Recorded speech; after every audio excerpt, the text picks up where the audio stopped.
मित्रों, अब मैं सामाजिक सुधार के मामले के बारे में कुछ कहना चाहूँगा। ऐसा करने में जहाँ तक संभव होगा माननीय बनर्जी का ही अनुसरण करूँगा और मैं राजनीतिक विचारों वाले हिंदुओं से पूछना चाहूँगा कि क्या आप उन हालातों में राजनीतिक सत्ता के काबिल हैं जबकि आप अपने ही देशवासियों के अछूतों जैसे एक बड़े तबके को सार्वजनिक कुओं का उपयोग करने से रोकते हैं? क्या आप राजनीतिक सत्ता के योग्य हैं, चाहे आप उन्हें सार्वजनिक सड़कों का प्रयोग करने नहीं देते? क्या आप उस हालत में भी राजनीतिक सत्ता के योग्य हैं जबकि उन्हें उनकी पसंद के कपड़े या गहने नहीं पहनने देते? क्या आप तब भी राजनीतिक सत्ता के योग्य हैं जबकि आप उन्हें उनकी पसंद का खाना तक नहीं खाने देते? मैं इस तरह के सवालों का ढेर लगा सकता हूं, लेकिन यहाँ इतने ही काफ़ी हैं। मैं हैरान हूं कि माननीय बनर्जी का इन सवालों का क्या जवाब देते हैं।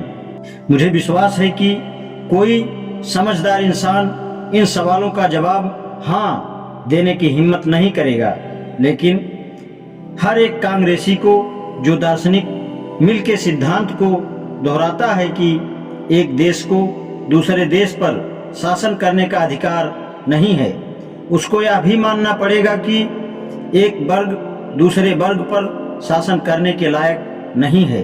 फिर सामाजिक सुधार पार्टी इस लड़ाई में कैसे हार गई, इसको ठीक से समझने के लिए हमें इस बात पर ध्यान देने की जरूरत है कि उस समय समाज सुधारक लोग इस प्रकार के सामाजिक सुधार के लिए आंदोलन कर रहे थे।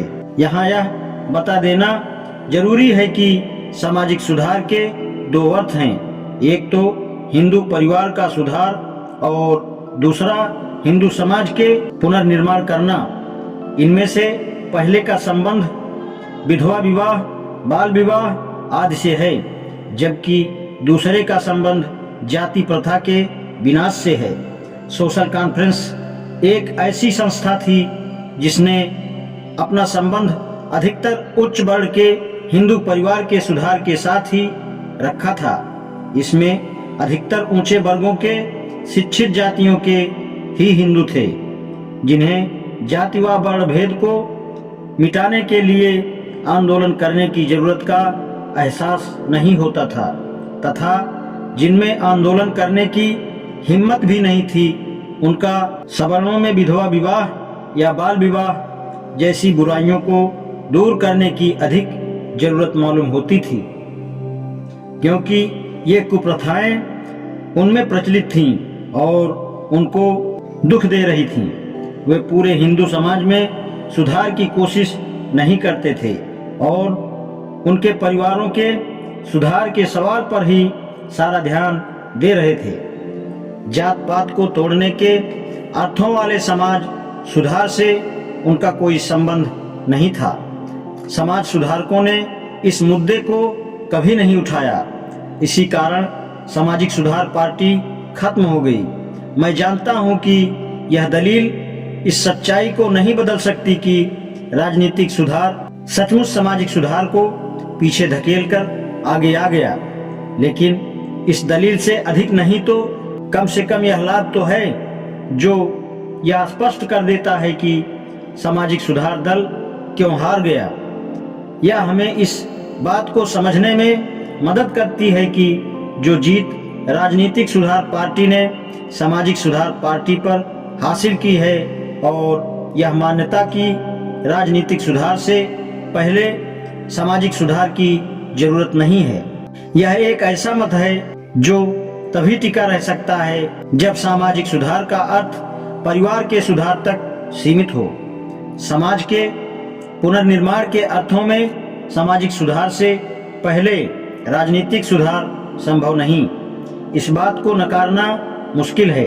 साम्यवाद के जन्मदाता कार्ल मार्क्स के मित्र और सहकारी फर्डिनेंड लैसन जैसे विचारक को भी कहना पड़ा है कि राजनीतिक संविधान बनाने वालों को सामाजिक सच्चाई और शक्तियों को जरूर ध्यान में रखना चाहिए। सन 1862 में जर्मन श्रोताओं को संबोधित करते हुए लैसेन ने कहा था, संवैधानिक सवाल मौलिक रूप से अधिकारों के सवाल नहीं हैं, बल्कि सत्ता के सवाल हैं। किसी देश के वास्तविक संविधान की नींव केवल उसकी शक्तिशाली दशा पर होती है जो उस देश में मौजूद हो। इसलिए राजनीतिक संविधान का महत्व और स्थिरता तभी होती है जब वे समाज में पाई जाने वाली मान्यताओं व शक्तियों की ठीक प्रकार से व्याख्या करते हैं। लेकिन गवाही के लिए प्रशिया जर्मनी जाने की जरूरत नहीं है। हमें देश में ही इसके उदाहरण मिल जाएंगे। इस सांप्रदायिक बंटवारे कम्युनल अवार्ड का क्या अर्थ है, जिनसे राजनीतिक शक्ति या अधिकारों को विभिन्न वर्गों व समाजों में एक खास अनुपात में बांट दिया जाता है। मेरी राय में इसका अर्थ यही है कि राजनीतिक शासन पद्धति को सामाजिक बनावट व ताने बाने का ध्यान जरूर रखना होगा। यह बंटवारा दिखलाता है कि जिन राजनीतिज्ञों ने इस बात को मानने से इनकार कर दिया था कि भारत में सामाजिक समस्या का राजनीतिक समस्या से गहरा संबंध है, उन्हें संविधान तैयार करते समय सामाजिक समस्याओं को मान्यता देने पर मजबूर होना पड़ा। ऐसा कह सकते हैं कि कम्युनल अवार्ड सामाजिक सुरक्षा के प्रति उपेक्षा और उसके प्रति उदासीनता दिखाने की सजा है। यह सामाजिक सुधार पार्टी की जीत है, जो यह बताती है कि हालांकि वे हार गए थे, लेकिन उनका सामाजिक सुधार के महत्व पर जोर देना बहुत जरूरी व ठीक ही था। मैं जानता हूं कि कई महानुभाव मेरे इस विचार से सहमत नहीं होंगे। यह विचार लोगों में फैल रहा है और इसे मान लेने में सुख व प्रसन्नता की अनुभूति होती है। कम्युनल अवार्ड का अस्वाभाविक है और अछूतों सहित अन्य अल्पसंख्यकों और अफसरी नौकरशाही के बीच एक अपवित्र गठजोड़ का परिणाम है।